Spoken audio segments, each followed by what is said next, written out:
Hello, I'm Dr. Terry Susan Fine, Content Specialist for the Florida Joint Center for Citizenship, which is part of the School of Politics, Security, and International Affairs at the University of Central Florida in Orlando. Welcome to our Middle School Civics Highlight Series. Today we look at Benchmark 1.1, analyzing the influences of ancient Greece, ancient Rome, and the Judeo-Christian tradition on America's constitutional republic. In Part 2, we focus on the influence of the Judeo-Christian tradition on America's constitutional republic. So today we're going to be focusing on comparing and contrasting the democratic principles of ancient Greece and ancient Rome with those of the United States. We will also explain how the Judeo-Christian ethical issues of justice, individual worth, personal responsibility, and the rule of law influenced America's constitutional republic. We're going to ask, how do government officials identify Judeo-Christian traditions as one influence on their decision-making?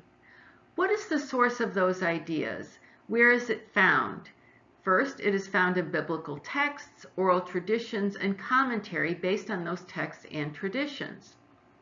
The U.S. government, state governments, and local governments have enacted laws, statutes, and ordinances that have been influenced by the Judeo-Christian tradition. These are our highlights. So I want you to look at this quote. This quote was from a signing statement. A signing statement is something that if a president's signing legislation, which the Constitution requires that the president do, that the president gives a comment. Why did I sign this piece of legislation? Now we look at this particular excerpt, and it says, from this day forward, the millions of our school children will daily proclaim in every city and town, every village and rural schoolhouse, the dedication of our nation and our people to the Almighty. To anyone who truly loves America, nothing could be more inspiring than to contemplate this rededication of our youth on each school morning to our country's true meaning. Now, many of you watching this PowerPoint are going to say, what is it something that I, going to school, daily proclaim? What do I do that's inspiring in this daily proclamation? What do I do every morning? And what is related to our country's true meaning? That is the Pledge of Allegiance. And President Eisenhower was signing a statement saying why he supported the addition of the words "under God" to the Pledge of Allegiance. So the Pledge of Allegiance existed before June 14, 1954, but by adding the words "under God," that took an act of Congress, and President Eisenhower signed it. So here we see that the Pledge of Allegiance, adding "under God," is a Judeo-Christian source of law. Many ideals that are common to the three Abrahamic religions, including Christianity, Judaism, and Islam, are reflected in law.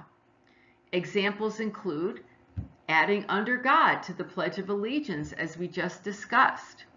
Laws against stealing and murder. Right? If we look at the 10 Commandments, which are common to the three Abrahamic religions, what we find is that included in those 10 Commandments are laws against stealing and laws against murder. But those are Judeo-Christian laws.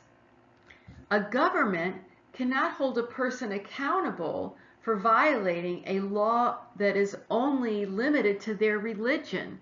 But what we've seen in the U.S. government and in state governments is that state legislatures and the national legislature, they have enacted laws that reflect those Judeo-Christian laws, such as laws that are included in the 10 Commandments, such as laws against stealing and murder. We also know that most people in the United States celebrate Christmas. And even though Christmas is a religious holiday, government offices are closed on Christmas Day, regardless of the day of the week that it falls. And what this does is this recognizes that Christmas, as a Christian religion, by being practiced by most people in the United States, should not then obligate people to either work in government or to meet deadlines imposed by government, such as voter registration deadlines, other kinds of things. So that way, by closing the government offices, it frees up the workers and it frees up the people who are interacting with government. And we also know that when people take an oath on a Bible, they do so in court. They say that they will tell the truth when testifying in court. They will not lie when they are testifying in court. And even though that's a law, the source of that law is from the Judeo-Christian heritage that is part of the three Abrahamic religions that are practiced in the United States and, of course, elsewhere around the world. So, are there other laws, statutes, and ordinances that have been influenced by Judeo-Christian tradition? Well, there are other examples. The fact that public schools are closed on Sundays to respect the Christian Sabbath. There are also ordinances that require that the Christian Ten Commandments be posted in public buildings. However, the United States Supreme Court has placed a limit on which public buildings the Christian Ten Commandments may be posted. And the U.S. Supreme Court has said it's perfectly fine to post the Ten Commandments in the Capitol building or perhaps in a legislative building, perhaps as one display or part of several other displays relating to traditions that are experienced in that state or in that legislature, but not in courts.